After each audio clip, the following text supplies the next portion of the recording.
The Dave Hooker Show. A presentation of Off the Hook Sports. Objective insight, expertise, top guests. Available on YouTube, Apple, Spotify, and the Off the Hook Sports app. Download now for free. Also available on offthehooksports.com. I compute and obey. Now to Dave Hooker. Ready. Here we go, loaded up. Hope you had a great weekend. Good morning to the message board, including you, Travis. Go ahead and get on board. Click that like button so we can bring some more people in. If you haven't subscribed yet, do that because we got some Travises and Steve Johnson coming up from the Celebrate 98 series. Travis Stevens, Travis Henry will join us, and Steve Johnson, the other cornerback that you should remember, caught the interception that ended the national championship game, played opposite Dwayne Goodrich. And, of course, behind him was Fred White, who joins me in each and every one of the Celebrate 98 series. And we'll visit with Deion Grant before too terribly long. Looking forward to that. So a new video from Cooper Mays as well, talking about guns and why Josh Heupel doesn't believe that they should be a part of Tennessee's football universe. I get to that today if we have time. Best and worst case scenario for the Vols. How about Joe Milton and Dante Thornton getting some love via on 3 top 100 players on the list? That's pretty crazy for kind of a first-year transfer. I know 2 years ago he started, or kind of a first-year starter, and a transfer in Dante Thornton. So Milton started a couple of years ago, but now he's the man. He makes the top 100 list. Dante Thornton transfers. So those that didn't watch the Ducks last year, you get an idea of what type of impact player that we've been talking about for quite some time. Jim Irsay may be on the bottle again, but we'll discuss that. And also the tie between one Jim Brown and Johnny Majors, that's pretty interesting. And an overreaction to Georgia football and why they will not compete for a third straight championship. And that's not me saying that. That's Mark Schlabach, who has covered the University of Georgia for quite some time. So here we go. We're off and rolling. How are you, Caleb Calhoun? I'm doing good. How are you doing this Monday morning, Dave? I'm well. Birthday celebration over the weekend. Did you do anything too wild? You'll love this. Your audience will love this. For my own personal health reasons, I had not drank for 2 weeks. I just had chosen not to. Just kind of did a little bit of dry spell. And then I'm like, all right, I'll drink for a cookout on Saturday. And I forgot how much of a lightweight it makes you when you go a long period without drinking. And yeah, I paid for it. I was casually drinking and I paid for it. Especially if you're out in the sun. Which I was. Yeah, which you probably were. And by the way, can we get one sunny weekend? Can we do that, please? All right, so here we go. Good morning to you, David. Let's get off and running right now as best and worst case scenario for Tennessee. 247 said it. 247 Sports has 11-1 or 8-4. So no in between. I'm not saying, but I think they'll win 9 or 10. No, you can't do that. Let's go ahead and get it to today's tough question. We'll get your thoughts on the message board as 11-4 or 11-1, 8-4. Must be first of the week for me. Here we go. It is today's tough question, and it's brought to you by our friend Andy Mason at AndyMasonRealEstate.com. Today's tough question. Take a side. Take a stand. The Dave Hooker Show. A presentation of offthehooksports.com. All right, so here we go. 11-1 or 8-4. What say you, Caleb Calhoun? This is according to 247 Sports. Best and worst case scenario for every SEC team. We'll touch base on some others as well. Brought to you by Andy Mason, AndyMasonRealEstate.com. Pretty simple. Best service, best prices in the biz. That's why he's been doing it for 40 years. That office has a ton of experience. Go to AndyMasonRealEstate.com. That's where I'll be going very soon to find my home, save thousands or tens of thousands of dollars. So I make you pick 11-1 or 8-4. Kudos to 247 Sports, because those would be the numbers I would pick if we were doing best and worst case scenario and you had to pick between one or the other. So if you had to pick between one or the other, are you going 11-1 or 8-4? Caleb Calhoun for the Vols. Then we'll break down the rest of the SEC, or at least the pertinent teams. Sorry, no time for Vanderbilt. 11-1, 8-4. What do you got going, Caleb Calhoun? Well, if I'm left with those two options, I'm going 11-1. I would be shocked to see 8-4. Now, Brad Crawford in this article has predicted 9-3, but he's predicted a 6-0 Tennessee start. If Tennessee starts 6-0, I'm pretty sure they're winning at least 10 regular season games. I'm just going to say that out front. I think what his prediction is that they lose to Alabama and Georgia, but then they also suffer a trap game loss to Missouri. I don't think Missouri is this much of a trap game the way people say it is, and I don't think you think it is either, Dave. You'd have to have another trap game too, or an upset game at least. Missouri is right before Georgia, so. But I'm missing one. I got Georgia, Alabama, Missouri. Kentucky is the other trap game. Okay. All right. I think Kentucky is a scary trap game. Okay. And if I had to pick on a pessimistic side, I would say this is a 3-loss team for Tennessee, and I would say Kentucky, Alabama, and Georgia for different reasons. Kentucky is the trap game. Alabama is the revenge game on their side. It's down there. And Georgia is the best program in the nation. Georgia's Georgia. What's that? I said Georgia is just Georgia. Georgia is just Georgia. But to get to 4 is really difficult. He says Missouri, and that's going to be a revenge game for them. I don't like their program and talent level as a whole. So I'm having trouble with that one. If it's not Missouri, who else could get the Vols to 4 losses?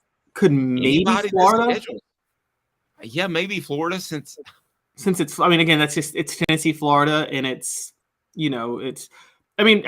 until last year, we have to be honest. Like Tennessee, Florida was almost to Tennessee what Tennessee was to Kentucky. I mean, it's almost gotten at that level where there have been years in the past 10 years where Kentucky was the better team, but they still can't beat Tennessee. And I mean. I know last year notwithstanding, Dave, would you not have said the same thing about Florida? That Tennessee is basically their Kentucky? Tennessee is their that they I'm not exactly following you there. That Tennessee, what do you mean by Tennessee is their Kentucky? So with Tennessee and Kentucky, no matter how good Kentucky is or no matter how bad Tennessee is, they went 5. Tennessee beats them. Tennessee went 5-7 in 2018. Kentucky was 10-3. Tennessee still beat Kentucky. They went 7-6 in 2021. Kentucky went 10-3. Tennessee beat Kentucky. And it seemed like Tennessee and Florida had almost reached that level of disparity until last year. Man, that's fair. I see where you're going there. Travis says 11-1. I'm not surprised, Travis. You are a Tennessee fan. What about the rest of the message board? If you had to pick 11-1 or 8-4, or we can open it up. We wanted to address this column by Brad, but we can open it up to what you expect and what would be a successful season as we go through some of the rest of the SEC. And when I look at the rest of the SEC, I want to take a look at Missouri first, because this is the easiest one to me. It's 8-4 or 4-8. I think the bottom could easily drop out, and this could be a 4-8 team. So these are supposed to be very difficult, and they all are, because you take it one step further as far as one more win, one more loss, best worst case scenario. That's what they're supposed to be. 4-8 seems plausible for Missouri to me. That would not stun me whatsoever. It kind of would me. Dave, I get your feelings on Drinkwitz and everything, but I think we're forgetting Missouri had, what was it, 3 of the flukiest losses in history last year. That Auburn loss, they went 6-6 and they should have gone 9-3. I mean, there was a terrible non-false start call that cost them against Georgia. There was that Auburn game, maybe the flukiest game in the history of college football. And there was one more that they should have won. But, when you go back and look, you're thinking, wow, they could have been 9-3. So looking at their schedule now, they have South Dakota and Middle Tennessee at home to start the year. They also have Memphis and St. Louis. I think they beat Memphis. I know they beat South Dakota and Middle Tennessee. And then there's Kansas State at home. I know Kansas State blew them out last year, but they could beat Kansas State. So they could easily start 4-0, and then they got Vanderbilt on the road. Look, they could be 5-0 heading into October. Fair. This best and worst case scenario for Kentucky, 9-3, 5-7.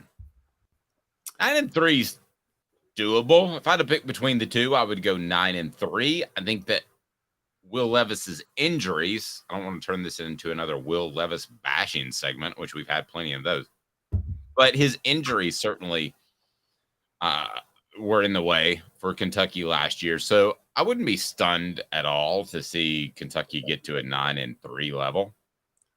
Are we sure that 10-2 is not their best case scenario? I mean, I'm looking now. They got Georgia and Alabama. Who else is a sure loss for them? I mean, I think that's a solid program. I don't know you're going to see many of these programs with NIL in the future, but right now I think it's a very solid program with a foundational base of high school guys that develop over time. You might not see those type of successful programs moving forward with transfer portals being wide open, but right now, yeah, I don't think that's impossible. But because of the Lane Kiffin time, let's throw in 10-2, 6-6. I'll tell you this: this is the one team I absolutely would not gamble on. Ole Miss, you're talking about, right? Yes. What did I say? You just had Lane Kiffin time. We hadn't gone to Ole Miss. Yeah, yet. Ole Miss, 10-2, 6-6. This is the one team I wouldn't gamble on because he's relying on the transfer portal. So neither would surprise me. He could have transfer portal guys that don't pan out. He could have transfer portal guys that do pan out. So 10-2 is possible. 6-6 is possible. I would never take the over-under on an Ole Miss team because of how much the Rebels are dependent on a transfer portal. I agree. I'm with you all the way. Do you think there's ever a possibility do you think Lane Kiffin will always be in that 10-2 to 6-6 range at Ole Miss? Like, do you think there's ever a possibility he sneaks through and wins the West one year? If Nick Saban retires. But you think he can get past Brian Kelly and LSU? I mean, no, that was just one of the stipulations. So, no, I don't think you can at Ole Miss. I don't think that's possible, but we'll see. So this isn't the 90s where Wayne Mackin led Mississippi State to the SEC West title in 1998. Yeah. And then you got Florida at 9-3, 4-8. Now, if that's the worst case scenario at 4-8, they need to make a coaching change after 2 years. Yeah, that's a big deal if they go 4-8 this year. And this is something that, we've had John Adams on before, and he talks about how Billy Napier was hired to be a program runner, not necessarily an in-game X's and O's game planner, which is what Dan Mullen was. Well, if you are a program runner, you can't have such a drop off your second year on the job. That's like rule number one of being a program runner. So you're right. If they go 4-8, then they're going to have to move fast. And I mean, it seems like Billy Napier's already coaching on the hot seat, which is crazy. Yeah, I don't know if he's a sociopath like Butch Jones, but this feels like a Butch Jones type of coach. All right, Texas A&M, best case scenario is 10-2, 5-7. I think you're going to say 5-7 if you had to pick between the two. I don't think this is extreme enough. It's 3-9, guys. They're going 3-9. Yeah, I'm with you. LSU, I'm just hitting the highlights. 12-0 would be best case scenario. Worst case scenario would be 8-4. If 8-4 was the over-under out of Vegas, I'd take the over and feel good about it. Oh, my God. I'd put a ton of money on that. Yeah, again, outside of Alabama on the road, who's LSU losing to this year? I mean, let's call it – Dave, you and I both agree, right? They're not losing to Florida State to open the year. That was a fluke loss last year. The LSU team is way better, and Florida State's way overrated. I think LSU blows them out. Now, this one's interesting to me. The next two, Alabama and Georgia. Best case scenario for Alabama is 12-0. Worst case is 9-3. I think as long as Nick Saban's there, best case scenario is always 12-0. 9-3 would stun me. If he made a dip into that regard, if he had two, by his standards, off seasons, bad seasons, I would be very, very surprised. I don't know if they're going to go 12-0. That takes some luck. But if I had to pick between the 2 and 0, I'd go 12-0. You? There's only one reason 9-3 would stun me, Dave, because all things being equal, I would pick Alabama to go 9-3, but they get a massive break this year, which is that their toughest games, Tennessee and LSU, are at home. And I think that if they were playing those teams on the road like last year, I would have said take 9-3 in a heartbeat, and I actually would have put 8-4 on the table for Alabama. But because again, I do think they're rebuilding this year. But yeah, they're not. I think Texas is overrated. They're not losing to Texas at home. Their third toughest game is Ole Miss, by the way, and that's also at home. So again, their only tough road games. Their toughest road game is Kentucky or Auburn. I mean, they're not losing to Kentucky or Auburn. No. And I'm going to tweak this last one a little bit. Brad Crawford at 247 Sports has best case scenario for Georgia at 12-0, of course. Worst case at 10-2. So let's take a look at Georgia's schedule real quick. They're going to beat UT Martin. They're going to beat Ball State. Then they got South Carolina. They got UAB, Auburn, which is at Auburn, Kentucky, which is at home, Vanderbilt, it doesn't matter. Florida is, of course, in Jacksonville. Missouri will be at home, then Ole Miss at home. Tennessee, of course, in Knoxville, and then Georgia Tech. I have trouble seeing them losing 2 games out of that schedule, but I also think that although I like Carson Beck and I've heard nothing but great things about him, I'm just going to be real frank with you. There always could be a quarterback blow up. Okay, I mean, there could be a quarterback explosion. It happened at Tennessee in 2005. So if I had to choose between the two, I'm taking the 2 losses. I mean, because Carson Beck may roll out there and be the next great quarterback of all time, but until I see it, I don't know it. And I also think that Georgia last year, by the same players, a lot of the same players that will lead them this year, got complacent at times so they could slip up and lose one. So, yeah, I get it. They could win a championship. They're the best program going right now in college football, but it wouldn't stun me if they lost 2 games. Me neither. Also, I'm going to do a stat for you real quick, because if they went 12-0, that would make 3 straight undefeated regular seasons. I think Tennessee is the last team to do that in the SEC. They did it from 1938 to 1940. I don't think anybody's done it since then. So 3 straight undefeated regular seasons in the SEC. Interesting. Gene, tell me if my echo's gone away. I think I had my headphones blasting a little bit too much. Here's the thing that Travis brings up that's very insightful. Chemistry is underrated. It's hard to have good chemistry running in new players all the time. Amen. And you want to think that this Tennessee team will have great chemistry because they did last year? It doesn't work that way in football, guys. I've been around it a quarter of a century. Every year is different. Okay, so Tennessee, Georgia, name any of the other teams that were surprisingly successful or were just very elite successful. Take Southern California, take TCU. They could have 75% of the same dudes back, and you cannot guarantee that the chemistry is going to be the same or better just because there are same dudes there. I'm telling you, it could be as simple as maybe Hendon Hooker was the special leader. And I think Joe Milton, from everybody I talked to, is going to be a great leader. Maybe Stetson Bennett's arrogance was a good thing for Georgia. Maybe Caleb Williams and surprising people. There's a mindset that at Southern California, there's a mindset that goes into each and every year, and it's not duplicatable. I don't know if duplicatable is a word, but you can't duplicate it from year to year. So Tennessee can't magically have great chemistry. Georgia can't magically have this clutch gene where they can overcome stuff. It doesn't just happen year to year. I've seen teams with championship mentalities that have come back the next year. Tennessee's a prime example of 04-05. That came back the next year and something chemistry-wise got in the way, and suddenly they were a little bit more okay with losing than they were year before. People saying it's the same team other than Joe Milton. No, it's not, and that's a big change in and of itself. So we don't know the chemistry there. So what do you do in that regard? You bet on the coaches that have done it from year to year. You bet on the Sabans. Now I think the Smarts in that level. I think you bet on the Lincoln Rileys, who even though he probably should have another championship, has shown that his teams are going to compete for a championship year in and year out. So that chemistry, man, I promise you can't just magically replicate that, Caleb. So at that point, I tend to gamble on the coaches. And you don't even have to do 04-05. You can go 98 to 99, Tennessee. I mean, 99 returned almost everybody, but not having Al Wilson on the defense was a little bit of a difference.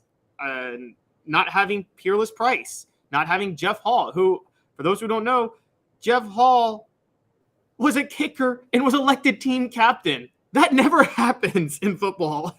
Well, and I'm not going to say this in front of Fred White because he might beat me up. But the 99 team, based off what they did in 98, was probably a little too cocky. You're thinking you got Jamal Lewis back, T. Martin. They're going to let him do more things. The defense is going to be dominant. Most of everybody returns. They were probably a little cocky in 99, whereas in 98, they were the exact opposite. They felt like everybody hated them, so let's prove something. There was that type of mentality. Again, please no one tell Fred White that I said that because he could beat me up. Well, it was a mixture. I remember reading. So some were cocky, but I do know some were determined because a lot of them took it personally that they were always reminded of how lucky they were in 98. And they wanted to go out and prove everybody wrong again, that they were and do it again in 99 because they were tired of hearing that. But yeah, I mean, there was some – look, also it just had to be in 99 that they had to play Florida on the road that year, not at home. And honestly, the 99 Florida game went very much like the 98 Florida game in the sense that Florida – outplayed Tennessee and did everything to give it away and almost did give it away again, but that time they were able to hold on. And so well, let's get to some Vols getting some love, but I don't think they got enough love, to be real honest with you. It is Joe Milton, Dante Thornton making the on-3 list of top 100 players in college football. I'll tell you where they are as part of 4 Downs. 4 Downs is brought to you by our friends at Craft Treats. 4 Downs right now off the Hook Sports, brought to you by crafttreats.com. 4 Downs. 4 questions. 4 answers. The Dave Hooker Show. 4 Downs. A presentation of offthehooksports.com. All right, so where we got Joe Milton and Dante Thornton on the top 100 list there, Caleb Calhoun. Not high, but on the list before I tell you about crafttreats.com. Yep, we got Joe Milton at number 81 and Dante Thornton at number 95. That one just felt like a shot in the dark. The Thornton one did? Yeah, the Thornton one did. Yeah, I could make strong arguments with a transfer, if I want to use old school logic, that you shouldn't have a transfer on this list, but we're in a different world. So I'm cool with having Dante Thornton on there. I could also make a strong argument that a guy who is a first-year starter again, so to speak, even though he started before but lost his job, shouldn't be on a top 100 list. But I'm completely cool with both being on that list. And I think they're at about the right spot, which is the bottom quarter of the spot. So, I've zero problem with them being on there. Who else would you have on there from Tennessee's football team before we get to 4 Downs? Because I want to ask you about where you would have these guys ranked and where you would have maybe another Vol on this top 100 list. It has to be another one, right? I'd have a couple more. I'd have one of our own. I'd have Cooper Mays on here. There's not a center in the country I would take over Cooper Mays. I'd say that right now. I would also have Brew McCoy on here. And I'm going to go to defense. I'd have Amari Thomas on here. Yeah, I got 3 other Vols I'd put on this list at least before Dante Thornton, put it that way. I love it. I'm the one who said Dante Thornton was Kevin Durant going to Golden State. So, again, I'm the one eating crow on that. Okay. All right. First down. Brock Bowers, tight end at Georgia, was the top player in the SEC. Would he be your top player in the SEC? You know, he just might be. I kind of have to agree with that list. I mean, who else are we taking over? I mean, the SEC lost almost all of its top performers from last year. So who are we taking? I'm gonna factor in impact. You can have a bigger impact at a corner, so I would take Kool-Aid from Alabama. I would probably even take Quinshon Judkins, a running back from Ole Miss. To me, he's not number one because of his position. You do have Harold Perkins, a linebacker at LSU that made the top 10. So no, because of his position, I would have several people. If you had top tight end prospect in college of the past 10 years, he might be number one, but I would have to take the position of impact. I don't know specifically if that was taken into account, but I'm sorry, a tight end can only have so much of an impact on the game. So that was first down, second down, and it's not a knock on Bowers at all. Listen, he can be a Dallas Cowboy tomorrow, and I would be a happy man. Okay, so we asked, if not, who would you take over him in the SEC? We did that, so that was second down. Who is the most underrated player on this list from the SEC? So taking a look at the list, what player is underrated? That's a little bit more difficult, and I've got mine in place. What about you? So I haven't fully gone through the list yet, but I would have said, and I don't even know if he's on this list. So you could tell me, but is KJ Jefferson on this list? I was looking for him and I couldn't find him.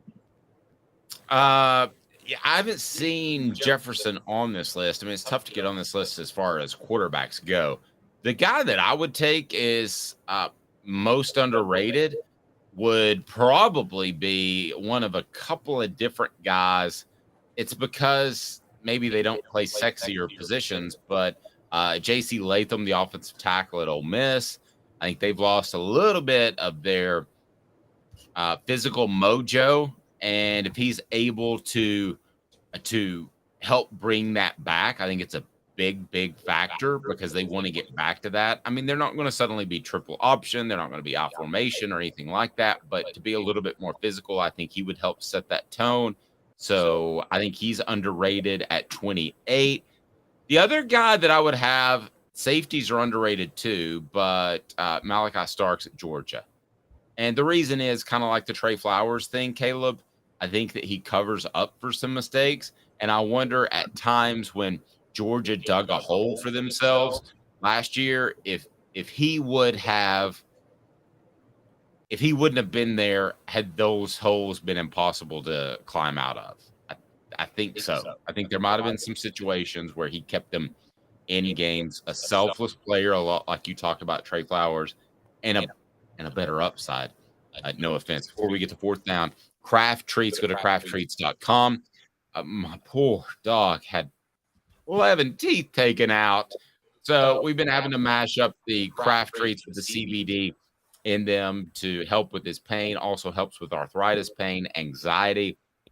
And don't forget that they can help with several other issues like digestive issues. Those are the chill pills with the CBD derivatives. You don't have to go with those. They've got great holistic treats right there at crafttreats.com. Use the promo code Off the Hook. That's the promo code Off the Hook, and get 20% off. All right. So fourth down, before we get to why Jim Irsay doesn't think Peyton Manning is one of the best players of all time.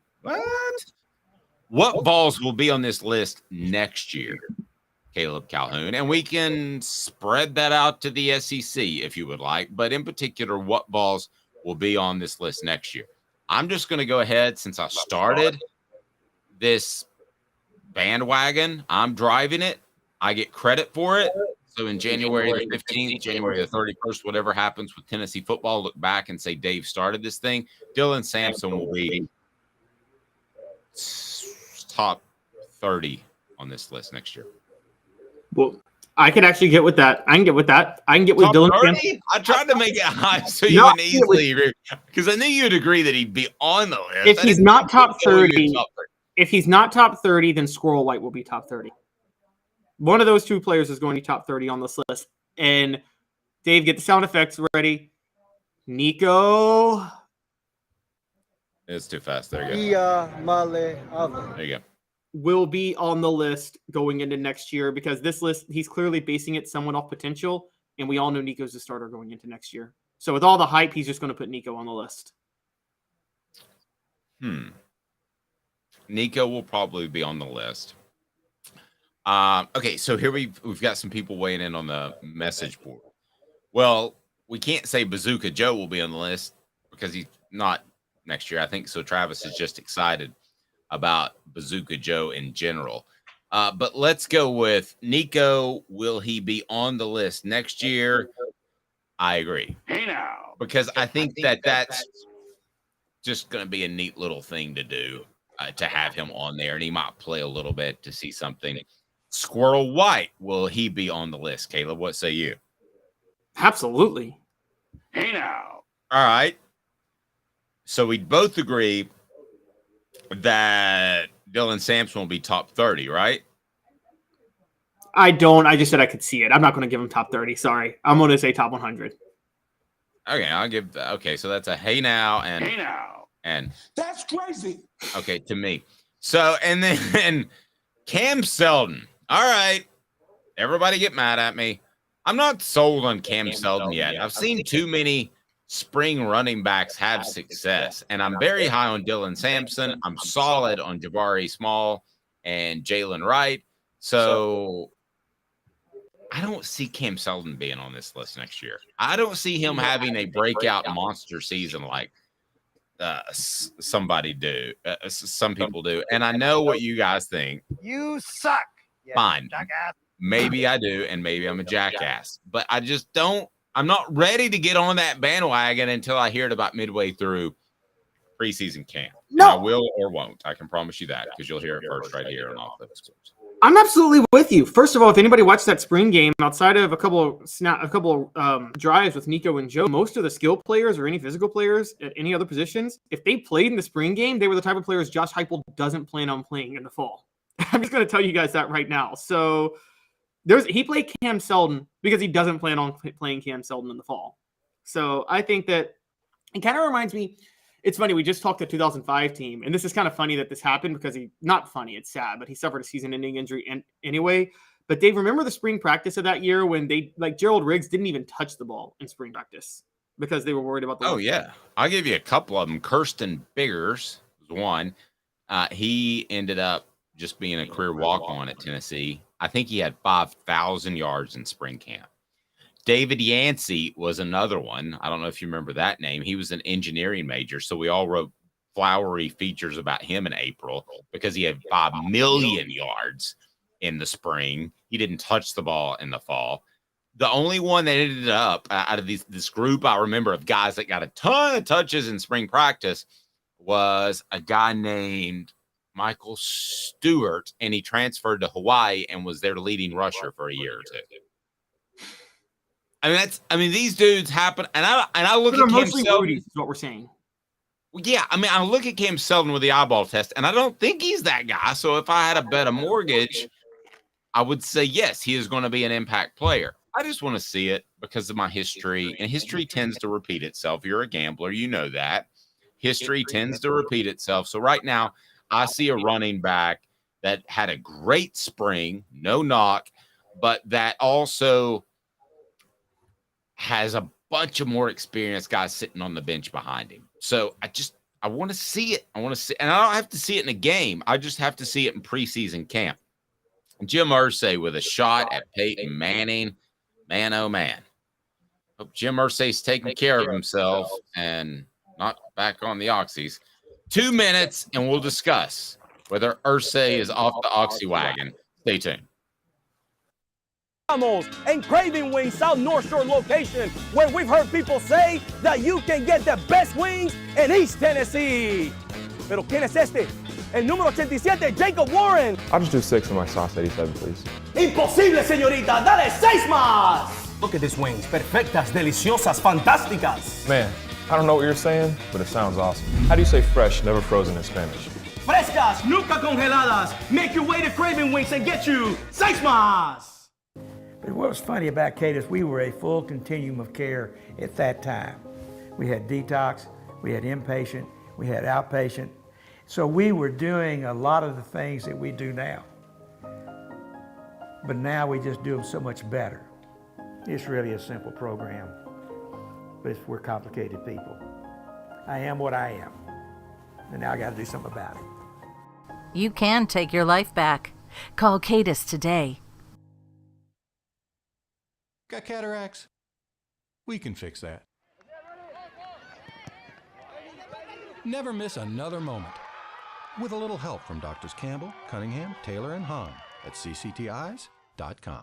Do you want to own the more that owns every job? Then get to Vassey Lawn and Garden in Cleveland and get you a Toro. I'm David Vassey, here to talk to you about Toro. With a Toro Zero Turn, you'll get more out of every minute and you'll reach the finish line faster. At Vassey's, we like to say, no matter if you're mowing 3 acres a week or 11 lawns a day, homeowners and business owners alike find confidence in equipment they can trust from top to bottom. Vassey Lawn and Garden, Highway 60 North in Cleveland. Man alive, it's worth the drive. Our family has been creating jewelry since 1986, each piece unique with a story all its own. I'm Rick Terry with Rick Terry Jewelry Designs. I'm a jeweler, and I want to be your jeweler. We're grateful that you chose us to be Knoxville's best jeweler. My family and staff look forward to serving you. So please come see us. Kingston Pike and Campbell Station Road in the heart of Farragut and downtown on Gay Street, right next to the Tennessee Theater. A college football tradition like no other. Yes, sir, boys and girls. Or the guy that just won't leave. Wow, that is sad. The Dave Hooker Show, YouTube, Apple, Spotify, and the free Off the Hook Sports app. A presentation of Off the Hook Sports. Back to Dave Hooker.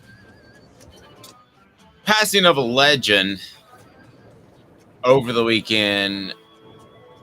Jim Brown passed away, and if you think about it, those that might be a little bit younger, what a pioneer and a guy that said, I'm going to be something besides just a football player. I'm going to be in movies. I'm going to do all these other things, and he did that. And now, you know, whether it's Shaquille O'Neal being in Kazam or whatever in the world he was in, and all these other people pursuing other sorts of things, you don't see that, Caleb. Or you see that all the time, Caleb. You didn't see that in Jim Brown's day. So he passes away, and Jim Irsay had a tweet. And everybody feels like they need to tweet out or make some sort of statement on somebody they didn't really know because he was a big name, and it's an opportunity to get on board there and be a part of the game. And Jim Irsay, who's quirky to say the very least, had what to say about the top football players of all time. By the way, Jim Brown also, and Travis mentioned this, Jim Brown also was a guy that hung it up early because he realized that it wasn't worth the wear and tear on his body. So guys that have done that since, you want to take Barry Sanders, Calvin Johnson are two examples. There have been other guys that have hung it up early. Andrew Luck. So, I mean, nobody did that back then because they needed the money, and it was the best money they could make, but they were still working odd jobs in the offseason. So what did Jim Irsay tweet? I've told you my Irsay story about he showed up to an interview heavily intoxicated at 10 in the morning, right? I think you did tell me about that. Yeah. Yes. Okay, he did. This was back in shortly after Peyton got drafted, so this would have been in 1998. So what do you got on Jim Irsay, and what's he saying about Jim Brown? So Jim Irsay had a tweet that on its face wouldn't have been an issue if I just give you the headline, which is he has his top 5 greatest NFL players of all time, and he has Jim Brown at the top, and he leaves off Peyton Manning, the guy responsible for winning him his only Super Bowl. Here's what I think upsets a lot of people. He leaves off Peyton Manning. Well, give me the top 5. Give me the top 5 real quick. Top 5 is 1 Jim Brown, 2 Tom Brady, 3 John Elway, 4 Deacon Jones, and 5 a former Vol, Reggie White. But to have John Elway over Peyton Manning, when you are the guy who drafted Peyton Manning and he won you a Super Bowl, and by any metric you use, Peyton Manning is a greater quarterback all time than John Elway. That's insane. Right. And so he does another tweet where he goes, no doubt Peyton, Barry Sanders, and Jerry Rice are top 10. It's just that, quote, Elway didn't have great offensive players around him till the end when he won 2 in a row, and his feet were remarkable from baseball talents. Here's what I'm gathering with Jim Irsay. he is trying to cover up the fact, something I've said for a long time, that he didn't really surround Peyton with a lot of good talent. Now, early in Peyton's career, he did when Bill Polian was there, but I think Chris took over in like 2006. And from the latter half of Peyton Manning's career, he was left with nothing. And that got exposed when Peyton Manning was forced out the back door and they drafted Andrew Luck, who was a Hall of Fame caliber quarterback, but was stuck with horrible support around him in Indianapolis. Well, wait just a second, though. I mean, they had Edgerrin James. They had... That's first half of his career. I understand. But they had Harrison. They had Reggie Wayne. They had Dallas Clark. Even though that's first half of his career and they may have stumbled later, I don't think a quarterback can really complain when you play with those guys for 8-ish years. Look, I'm going to go here, and I don't like to do Elway didn't have that ever. One, I got no problem saying Dallas Clark was massively overrated. Was a massively overrated tight end, was a complete product of Peyton Manning. You could plug anybody. That was the most ultimate system player. You could have plugged anybody into that tight end role. Edgerrin James was also overrated. In case you forgot, the Colts won their Super Bowl the year after he left. And I'm going to be blasphemous right here, but I'm not so sure Marvin Harrison and Reggie Wayne are Hall of Fame caliber receivers. If it's not, I think they're good receivers made into Hall of Famers. Marvin Harrison was what, 5'11"? Okay, first of all, I'll give you a little bit of that on Marvin Harrison. They had things rolling and nobody knew how to defend Peyton Manning. I actually think that Reggie Wayne was a more talented receiver and would have been a Pro Bowler, all-pro type of guy, borderline Hall of Fame type of guy anywhere. I think as long as when I say anywhere, as long as he wasn't in a disaster situation, okay, like the Detroit Lions were back then. I don't want to say anywhere, but as long as he had a competent quarterback, I think he would have been that good. I liked Edgerrin James a lot. It surprises me you say that. Dallas Clark, I'll half agree with you on, because you had to be a strictly receiving tight end, right? I mean, Jason Witten was a great combo tight end. There, Brent Jones going back for the San Francisco 49ers, great combo tight end. But you had to absolutely just be a receiving tight end. Doesn't matter who you block. So he could go with the wrong team and be a Dallas nobody. Okay, and you didn't have to be a receiving mismatch like Rob Gronkowski is. You just had to have hands. Yeah. Okay. So, well, he was a poor man's Rob Gronkowski, in my opinion. Wasn't that athletic, wasn't that good, but yes, played a similar role, if that makes sense. Okay, so here's my problem with the Irsay tweet is you do include a quarterback on there. You drafted him, and it feels like sour grapes because you didn't give him the second chance that he wanted, and Denver did. So here's what I was told about Peyton Manning before he went to Denver, that his handshake was so weak that they thought this is a very close friend of the family, thought that he would never play football again in the year that he took off. Now, he may have done the stem cells in Europe and all that, and I think he did, and that's fine, whatever. I know that that's a political hot topic issue that I don't want to get into, but whatever, he was good enough to win another Super Bowl. So if Jim Irsay regrets that, he shouldn't, because he wouldn't have put the type of talent around Peyton Manning in Indianapolis that Denver did, because they went all out. They were one of the first teams. They said, we're going to spend now to win this thing, and we don't care what the salary cap looks like in 3 years, right? So Irsay wouldn't have done that. And to not include him on that list is just disgustingly terrible. And to include another quarterback on that list is insane. John Elway was the best prospect from top to bottom, and Peyton Manning probably wasn't on the top 100 list of best prospects at quarterback because of his physical ability. But fine, if you want to put that on there, but you can't say John Elway, because he has 2 Super Bowls, is better than Joe Montana, Tom Brady, Peyton Manning. I'm not even sure that he's – I think it's a coin flip with him and Aaron Rodgers because of the way Aaron fits into this time frame where you have to throw and be multiple and throw from weird angles. But yeah, I think this was very disturbing by Jim Irsay to say that. I think it was disappointing. I think it was idiotic. Yeah, and let's not also forget this. Remember, John Elway humiliated Jim Irsay's dad. Just straight up said, I refuse to play for the Colts. That's true. And it was about their own. And he made the right decision because at that time, the Colts were incompetently run because Bob Irsay was. Jim Irsay had his demons. He got that from his father, who also had his demons.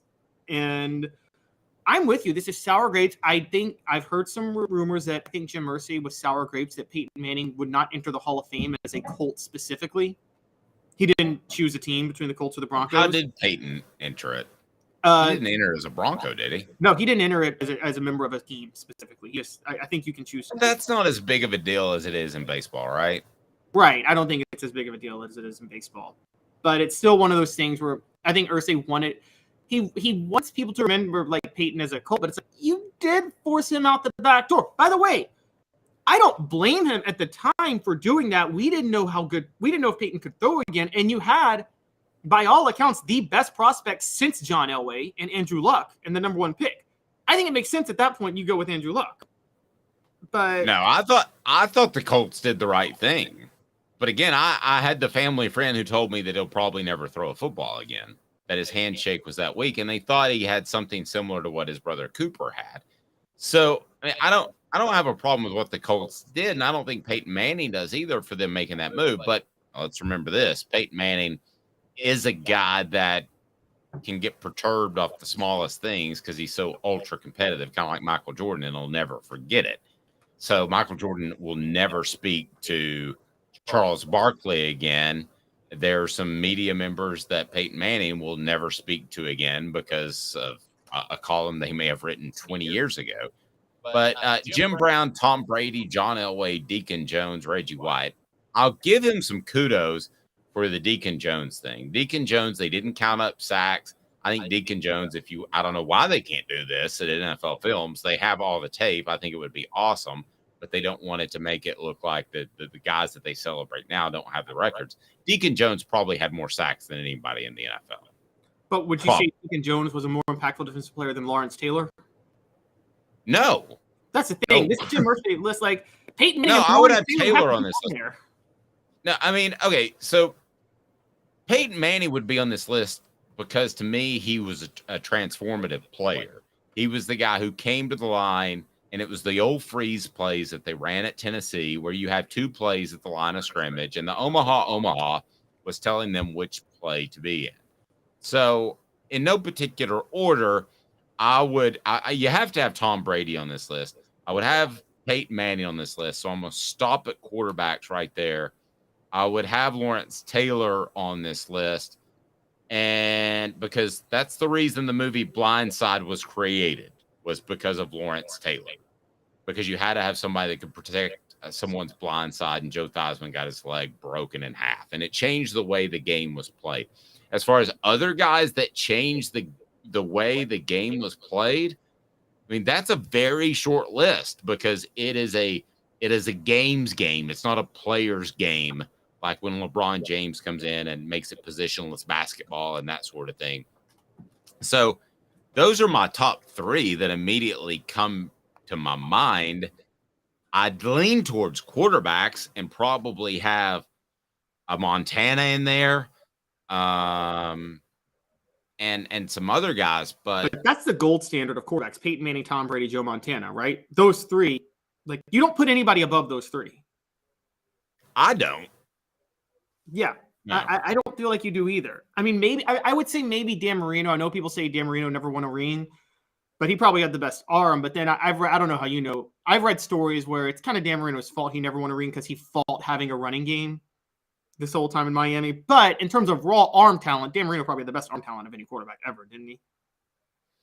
Yeah, I mean, I would take Marino as the best thrower, no question about it. So, and quickest released and best overall, I would take John Elway slightly because of his mobility. So Michael Orr, somebody asked me about that on the message board. Michael Orr as a left tackle was highly valued, and all left tackles were because of Lawrence Taylor. If you watch the movie, I mean, that's the lead in. If you read the book, that's the lead in. The movie and the book is also a lie, but yes.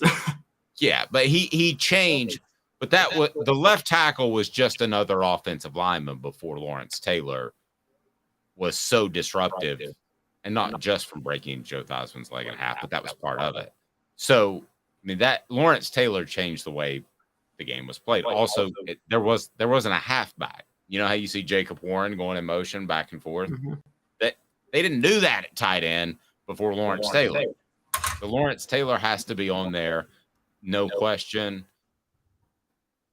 Deion Sanders, as I round out my top 5 slowly, is on my top 5. So right now, I'm at Peyton, Tom Brady, Joe Montana, LT, Deion Sanders. That's my 5. In terms of impact, I could get with you on that. My thing is like Deion Sanders, there's always that drawback of he never tackled. And there's also the fact that like Deion Sanders, here's the thing we have to say with Deion Sanders. Gave up a lot of yards to elite receivers. I've seen the stats of his matchups with Jerry Rice and Michael Irvin back in the day. They always got into the 90s and 100 yard stat wise when they played him. Now, Deion Sanders, it sounds like Deion Sanders consistently tried to give cushions so he could try to get that interception. Yeah, he got bored and he would gamble, and it was frustrating. There's no question about it because he wanted more interceptions because people threw away from him. That would roughly be my top 5. I could probably, to be real honest with you, be talked into dropping Joe Montana from my top 5 and putting Reggie White in there. And the reason I would put Reggie White in there in front of a lot of other guys was Reggie White, to me, was as good of a run stopper as he was a pass rusher, and he was one of the best pass rushers of all time. Yeah, he was a defensive tackle in college. So that's the funny thing. I think he was drafted as a defensive tackle, and they moved him to end because of how raw, amazing of a pass rusher he was. Travis says only Cowboys fans and FSU guys would have Deion top 10. Yeah, no. I feel like Deion did not do as he was a smart player in the sense that he looked out for himself in his own, and I don't blame him for doing that, but I do think that kind of came at the detriment of teams sometimes. Not as often as you would think. If you watch those games, if the game was at all in question, it was obvious that Deion's guy was shut down. Like you just flipped a switch. And then on the flip side, you had the rest of the defense that had to worry about the other receivers, tight end or whatever. When you really watch those games and soaked them in, Deion, as flashy as he is, was one of those guys. And I say this about Trooper Taylor and Bruce Pearl. A lot of flash, but a lot of substance. And I believe that with Deion. I think he was that impactful in the game. But Jimmy Holmes agrees with you. We've had this discussion before about did the Cowboys really need Deion to win that 3rd Super Bowl? I thought they did. All right, so here we go. Jim Brown's passing too. So we've determined that Jim Irsay's list is absolutely horrible. But in terms of Jim Brown's passing over the weekend, there's a tie to Tennessee that a lot of people may not know that Jim Brown has to Johnny Majors and the Heisman Trophy, of which I don't blame Tennessee fans for hating forever and ever and ever. But what is that? Because you brought this to my attention. I was not aware of this. So the Heisman Trophy, before Peyton Manning, guys, just over 40 years before 1956, there was another Tennessee player to finish second to Heisman. And I argue that this one was more egregious than even Peyton Manning and Charles Woodson, although that one was pretty egregious. And it was Johnny Majors finishing second to Paul Hornung. Majors was Tennessee's leading rusher and passer in 1956, led them to a 10-0 record, an SEC title, All-American. And he lost it to a Notre Dame quarterback who went 2-8 with 3 touchdowns and 13 interceptions in Paul Hornung. Now, the tie is that Johnny Majors, I always used to think that because he finished second, I just go straight to Johnny Majors got completely robbed. But the honest truth is Jim Brown may have been the most robbed player of that Heisman group. Jim Brown at Syracuse finished 5th, and he averaged over 6 yards a carry, had 13 touchdowns. I think it was the 50s, so I think it's fair to suggest there may have been a racial element that kept Jim Brown from being higher and winning that Heisman Trophy. And at that time, quite possibly. at that time. And so you ask, in Syracuse, they had a Heisman running back right after Jim Brown. I forget his name, but there's a movie about him he was really, really famous. And it was about, one of the first black players to really make an impact on college football beyond historically black colleges. And he was a really big deal, but basically Jim Brown kind of paved the way for him. But either way, Majors and Brown both got robbed out of that Heisman from Paul Hornung. The question becomes, who deserves it between Johnny Majors and Jim Brown? The irony of that, too, you take those three guys, and you have Johnny Majors, who went on to help a player win a Heisman Trophy, who went on to win a national championship at Pitt, who got rebuilt his home school in Tennessee to a championship level. Didn't quite win that title, but got him back to a championship level. You have Jim Brown, who was just had a phenomenal personal career in terms of Hollywood for players at that time. That just didn't happen. And he was it the Dirty 11 or whatever it was called, or I can't remember the name of the movie that he was in, but he just seemed like another actor. He didn't seem like an athlete trying to be an actor, which was pretty phenomenal. And then the one guy that did end up winning that Heisman that year, which is so funny how history can unfold, he was actually the one that was suspended for gambling at one point on NFL games. So the golden boy was not that golden. I mean, can you imagine something like that happening today? I haven't heard Calvin Ridley's name since he was involved in gambling on FanDuel. Can you imagine, though, back then going and finding a shady bookie? Because that's what you had to do in order to gamble, and being involved with something like that.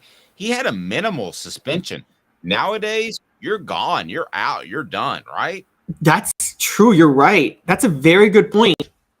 And it speaks to, we talked about this last week. I agree with you. Historically, Notre Dame had the most media love. I just said Florida State in recent years, but Notre Dame had it the most. But Paul Hornung played for two teams that were the most beloved by the media.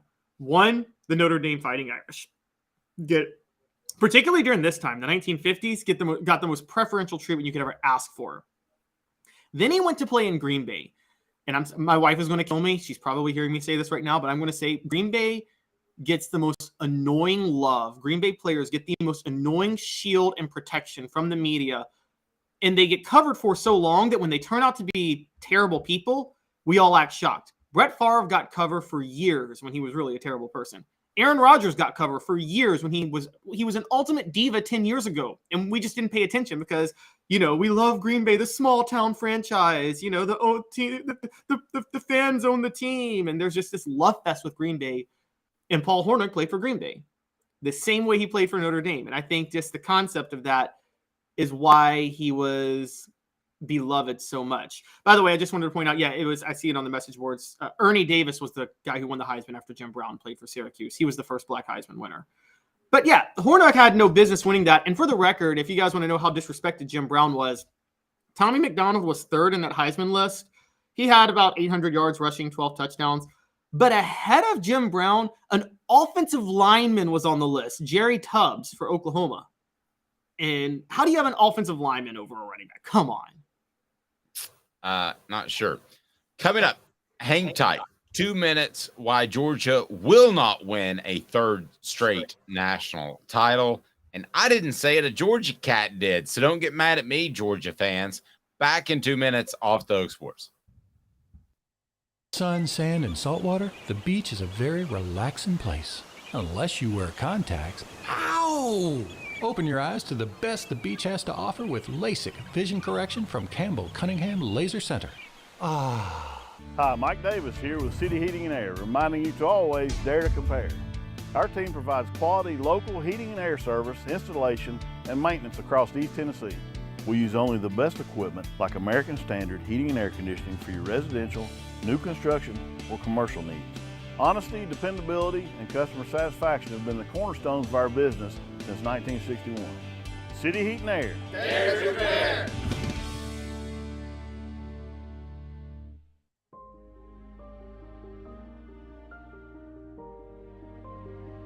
Our family has been creating one-of-a-kind pieces of jewelry in West Knoxville since 1986.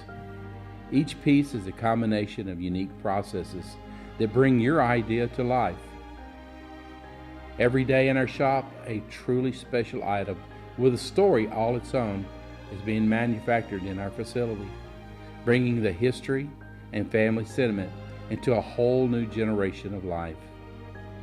We're grateful that you chose us to be Knoxville's best jeweler, a title that we value and respect. Because to me, being a jeweler and owning a jewelry store are not the same thing. I'm Rick Terry, I'm a jeweler, and we want to be your jeweler. Kingston Pike and Campbell Station Road in the heart of Farragut, and downtown on Gay Street right next to the Tennessee Theater. When you want a hard cider that's easy to enjoy, one that's crafted to perfection, you need Tennessee Cider Company. Some say it's the signature cider of the South. Others say it's the cure to your craving. They all say you'll savor every sip. With a selection of ciders free to sample, all it takes is one taste. Visit tncidercompany.com for more information, as well as to shop our ciders and merchandise online. Thirsty yet? Doors open at 10 a.m. Who's this guy? The Dave Hooker Show, a presentation of Off the Hook Sports, YouTube, Apple, Spotify, and the free Off the Hook Sports app. Back to Dave Hooker. Welcome back to Caleb Calhoun. I'm Dave Hooker. We broadcast live at 10 a.m. Eastern. We certainly appreciate it when you join us. There are some people who get mad at me when I criticize Georgia. And I don't really understand why, because I don't do it often, because they're pretty hard to criticize. Caleb, you win 2 championships, and I don't know really how you can criticize them. But I did want to reference something that was said on ESPN.com by Mark Schleybaugh, who we love, who does a fantastic job covering the Georgia Bulldogs. And as a matter of fact, I love his Masters coverage.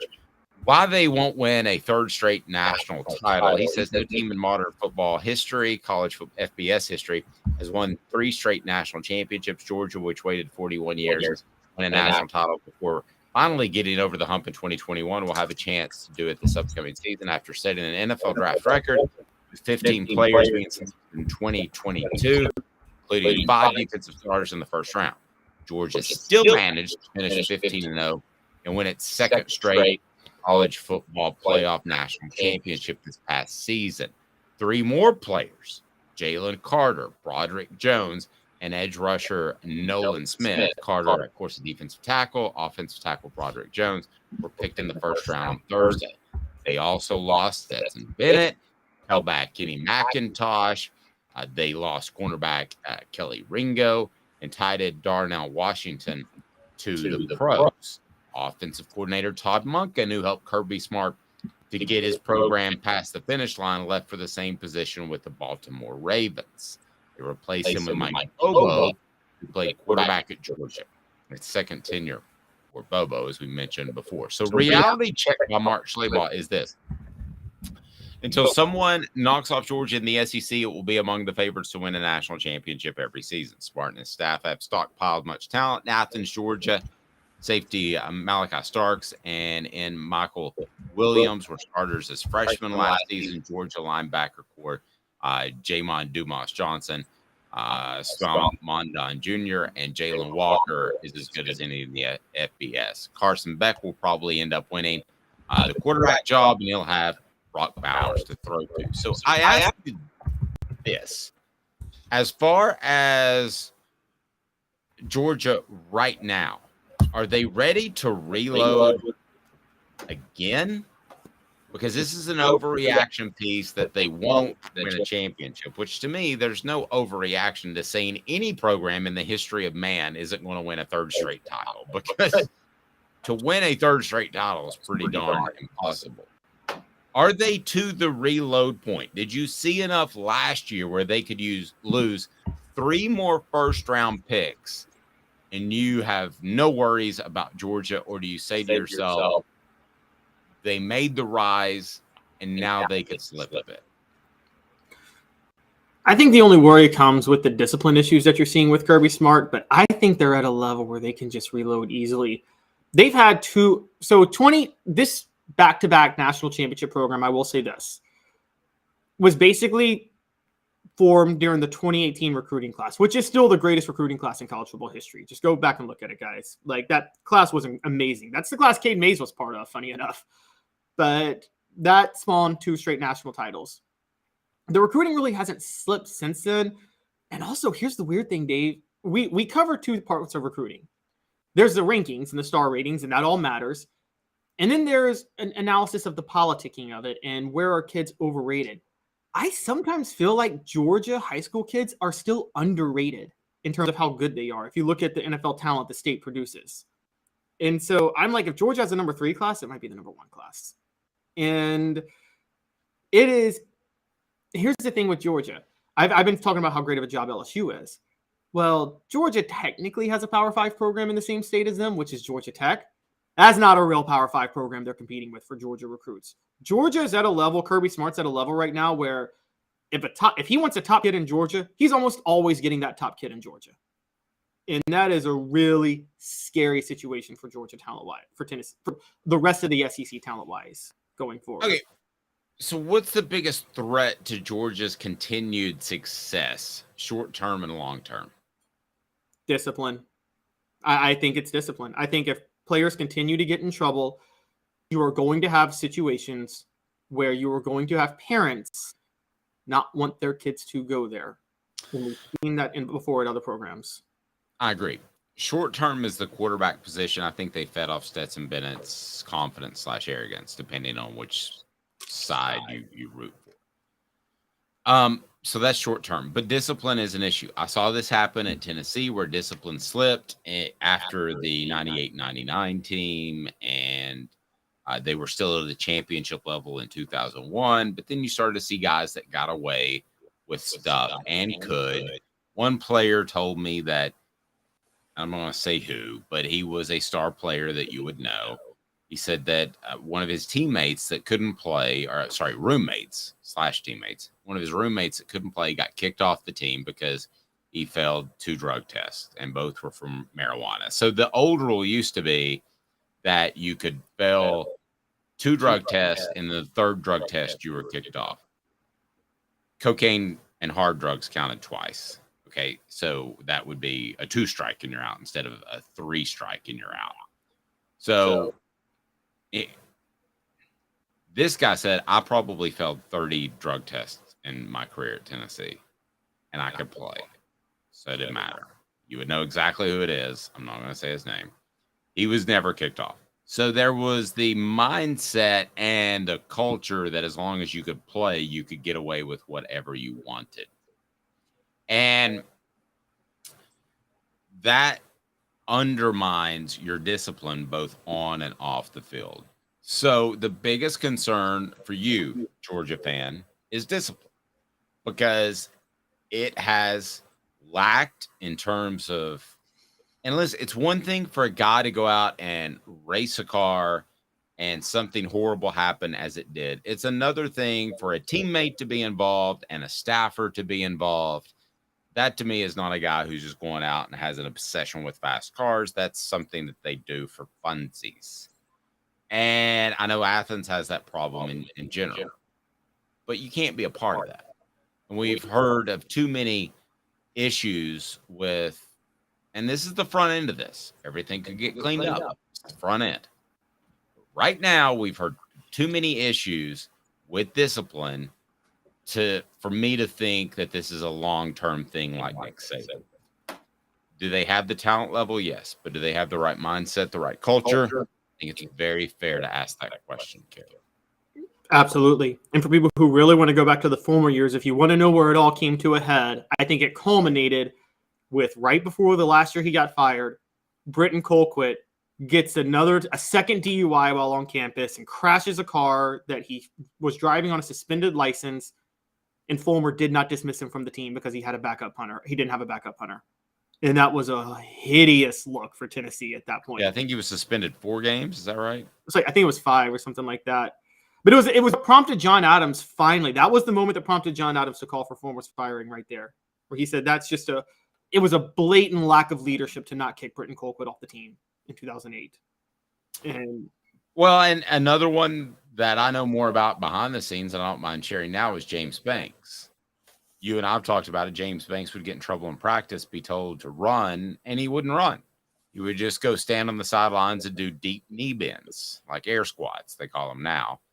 And he got away with what he wanted to because he was a player.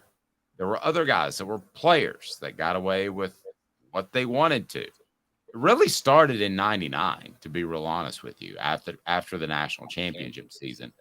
But it didn't start really slipping and sliding. You mentioned Colquitt.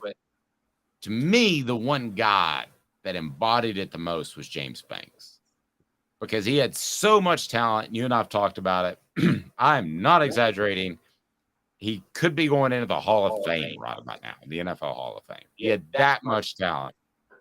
And maybe it would have been best for him for Philip Fulmer just to kick him off the team right then and there.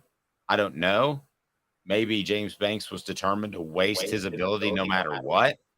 But the one thing that Philip Fulmer, I think if he could go back and redo, it would be absolutely 100% no chance let guys like James Banks get away with stuff because they could play.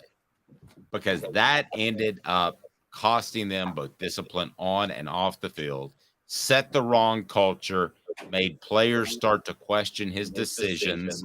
I think they questioned his decision in 2005 to play Ainge over Clausen. The whole thing started to crumble apart, and it was the early 2000s when that happened. So what does that say for Georgia? Might say nothing. You might be perfectly fine, but there are little bitty signs that I'll look at that I think should concern you. And maybe they get cleared up. But maybe, just maybe, you find yourself in a position where there's this slow, almost decade-long erosion of competing for championships. And if that's the case, then you're not going to be real happy with the next 10 years. In Fulmer's case, I think it was more like 7 or 8 or so that it slid downhill. And look at Florida, by the way. Florida still is reeling from Urban Meyer, who, unlike Fulmer, thumbed his nose to the public, said, "I don't even care to discipline my players." And you bring in Florida. Credit Steve Spurrier for keeping that at a 10-win level forever. And why did he do that? Because his discipline never waned. And Steve Spurrier had a hard and fast rule. If you hit a woman, we just don't want you around here. That's the way you used to say it. Maybe you can go somewhere else to play. That's fine. Just don't want you on our team. And so his discipline never waned. Did his offense get caught up with a little bit? Yeah. Did he get burned out by the fans who weren't happy with a 10-win season? Yeah. But it was never a discipline issue. And I think Georgia needs to be very wary of the direction they're going in terms of a discipline issue, because that starts to erode and you can't get it back. It's just like a disciplined coach like Nick Saban can go to be more of a player's coach, but a player's coach can't turn into a disciplined coach. You can't go the other way, Caleb. You can just go one way. You can't go back. Yeah, and if that is in your culture, parents will notice. Even kids from Bobby Bowden had a great point one time. He said this. Now he was a little lax on discipline for non-violent things, but I know he was tough on discipline for criminal things. But Bobby Bowden had a great saying one time. He said, I'm talking about kids that may come from the hood or rough backgrounds. He said, even if their parents are terrible people, they don't want their kids being terrible people. He said, nobody really wants their kids to be terrible. So he said, even with kids whose parents may not be the best, they're still going to worry about what's best for their kid when they're going to college, because they don't want their kid to end up like them. Nope. Great point. Doesn't mean that Georgia doesn't win the national championship this year, and who's going to turn down 3 titles in a row if they have discipline long term. But it's something to keep an eye on, Georgia fan. I'm going to go ahead and tell you that right now. I don't crow a lot. I don't brag when I'm right. By the way, portions of the program brought to you by City Heating and Air Conditioning, cityheatandair.com. Integrity matters. 50 years in Knoxville. May not need a new unit when it gets hot. You just might need a part or Freon. They can save you money. I also want to thank Bassey Lawn and Garden, man alive. It's worth the drive. Industrial mowers, commercial mowers, right there in Cleveland, Tennessee.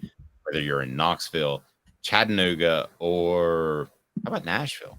Cleveland, Tennessee, man alive. It's worth the drive. Go to Bassey.com to learn more. All right, so I don't crow a lot, but there have been a lot of people that have said the Big Ten, man, they did a lot better in this TV deal there, and they're going to dominate with that Big Ten show and all that good stuff. And ESPN just signed the SEC, and the SEC should have gotten more and diversified and all this good stuff. And I just sat back the whole time and I said to myself, if the SEC is on a regular schedule, noon, 3:30, 8, it's one of my gripes about college football that you have to check and see what time they're on. You do it just like the NFL, regular schedule. ESPN's the place to go starting at 8 o'clock in the morning with College Game Day, or 9 o'clock in the morning, whatever. And you keep it on there all day and you watch the best football in the nation. That's the way to go.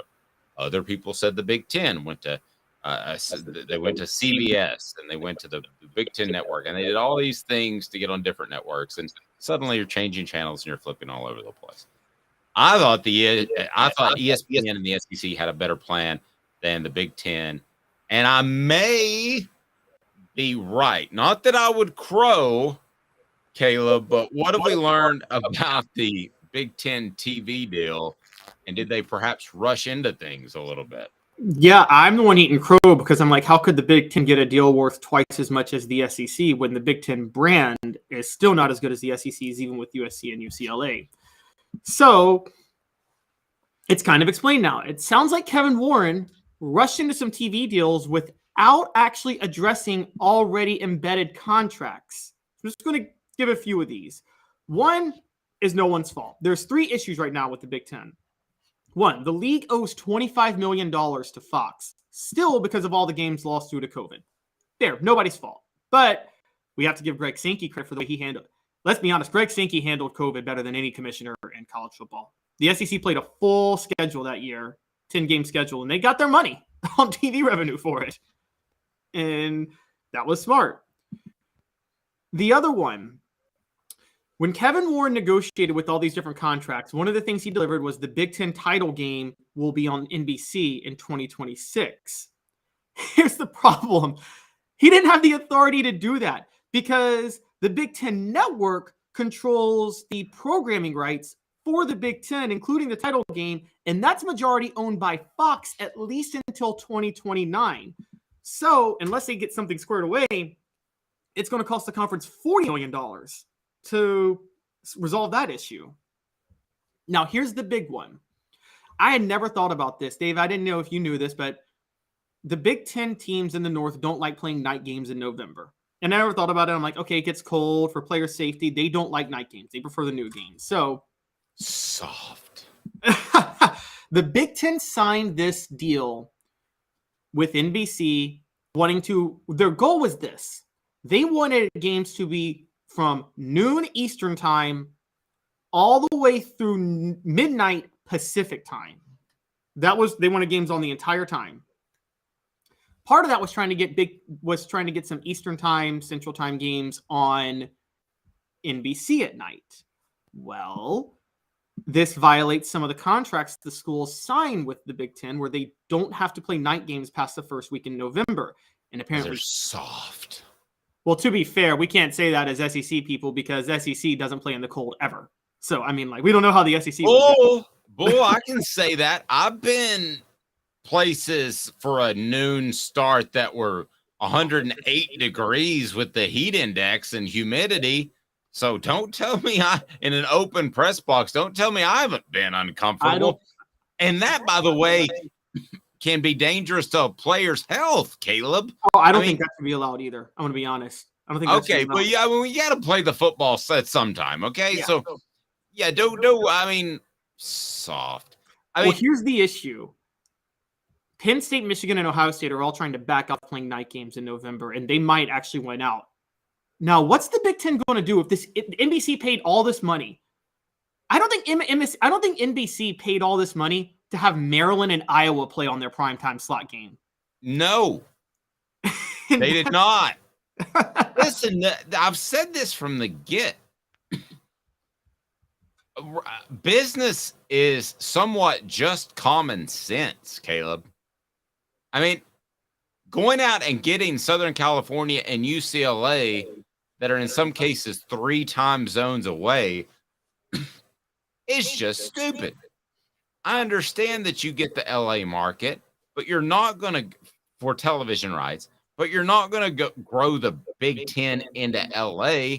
They don't even know when football season's held. I have to do business out there every once in a while. They don't even know when the season is half the time. So it's not like you're going to grow a Big Ten market in LA. So I had no faith in this television agreement, and I thought that it would have major potholes along the way. We're seeing that. So go ahead, when you put the thumbnail together for this video, just say, is the Big Ten stupid or soft? There you go. That's your thumbnail, Caleb, because that's your headline. Because this is, how do you not know these things going in? And why do you think you can grow your brand into LA? Just the whole thing is dumb. Well, I think the Big Ten, the question was, the Big Ten's bet was not whether or not they're stupid or soft. They knew rightly that advertisers and networks are still stupid. Okay, so NBC is stupid. CBS is stupid. Fox is stupid. They paid for the Big Ten based on the markets that the Big Ten are in. So who's dumb on that point? Is the Big Ten dumb, or are they just fleecing the fact that the networks are dumb? I don't know, but it's not. The Big Ten is smart at that point. Yeah, but it's not a great way to start a business relationship when you go into it and like, oops, I owe these other people millions of dollars, and oops, you can't provide what I wanted you to provide because of my own stupid rules. So to me, the Big Ten is just, well, their business model. What was the AAC thing that you brought up about academics? Oh, their schools have to be AAU member schools, because the Big Ten it's part of the requirements to get in the Big Ten. It's actually technically a research collection of schools too. So they do collaborative research projects and things like that. So you have to be an AAU affiliated school. They are going to make let's be honest, that's not going to last, because Notre Dame's not an AAU school. I guarantee you, if Notre Dame is available, the Big Ten would take them tomorrow. That's an open invitation. Okay, but my point is, they're smarter people. I get really bothered by the fact that there are some Big Ten people that think that they are just a smarter conference than the SEC. And it goes back to years ago. It goes back to years ago when you looked at the SEC, the South, as being dumb. That the South is dumb. You're dumb people because you're in the South. No, there are smarter people running the SEC than the Big Ten. There are as many smart people in the South than there is the Northwest. That to me just infuriates me. I had somebody one time say to me, he was a big Michigan State fan. And I said, well, you guys really should watch. I was a smart aleck. And I said, you guys should really watch SEC football because it's way better. Because we were watching a Big Ten game. I said, I feel like this is in slow motion. Like you've dialed down the speed. And he goes, well, higher academics in the Big Ten. To heck, there is not. Well, also the football programs, it ain't like there's rocket scientists on Michigan State. Thank you. If Michigan wants a kid that is a 5-star guy, they're going to find a way to get the kid in. I mean, that was so, it just, you talk about one of my pet peeves. You touched on it, and I saw it. Well, we talked about it during our a pre-show at about 5 a.m. We have it every morning. And I thought to myself, this reminds me of that dude from Michigan State that made me so angry. The South is full of smart people. Now, to be fair, Notre Dame does get to claim that because they don't change their standards for the athletes. Oh, and so does Vanderbilt, and so does Northwestern. You're right. Those three. But as a whole, to broad brush the thing is idiotic. Oh, I agree. Well, that's the thing. The AAU thing, that's just I don't think it's a required. Big Ten doesn't have academic standards for the football players, but it's because it's also like the SEC is a sports conference, whereas the Big Ten is a sports conference plus a research collaborative conference. So like the school, so that's why they do that. But yeah, what's throwing me off here is what I think happened with USC and UCLA, and I think I know this. I think one of the reasons UCLA and USC made that move is the Big Ten thought that they were going to add it, had basically led them to believe they were going to add in Oregon and Washington and Stanford to have better travel. Well, sounds like the Big Ten did some research on their own and decided they're not going to get their return by expanding into the Pacific Northwest. At that point, there's you. And so now, that's why they're looking at the ACC now, at which what USC and UCLA are really unhappy because they're going to have SoCal everywhere. Or SoCal. They're not going to turn that into a Big Ten town. People in LA are not going to say, "What am I going to do today?" I wanted to surf. I maybe wanted to go to a Dodgers game. I maybe wanted to go hiking. I maybe wanted to go see a movie or go to downtown LA and tour the Spielberg Museum. Or, I know what I want to do. I want to watch Purdue Rutgers. That's the dumbest thing I've ever heard in my life. I mean, when a college football fan would rather surf than watch Purdue Rutgers. Yes. I mean, when that was reported, I actually thought to myself the first time I saw UCLA and USC going to the Big Ten, I thought to myself it may be a joke. I am not kidding. Well, again, the move with that was to fleece the networks because the networks were going to be stupid to pay for that. Now, what they realized is the networks weren't going to be stupid enough to pay. I mean, the networks, like NBC is now going to think, oh my God, Seattle's in this market now. Let me pay another $1 billion. They were stupid enough to do that for the LA market. They were dumb enough to do that for the LA market. They're not doing that for the Eugene, Oregon or the Seattle, Washington markets. Whenever you're watching, we greatly appreciate it. We broadcast live at 10 a.m. If you want to interact with the show, 10 a.m. Eastern time for Caleb Calhoun. I'm Dave Hooker. This has been a presentation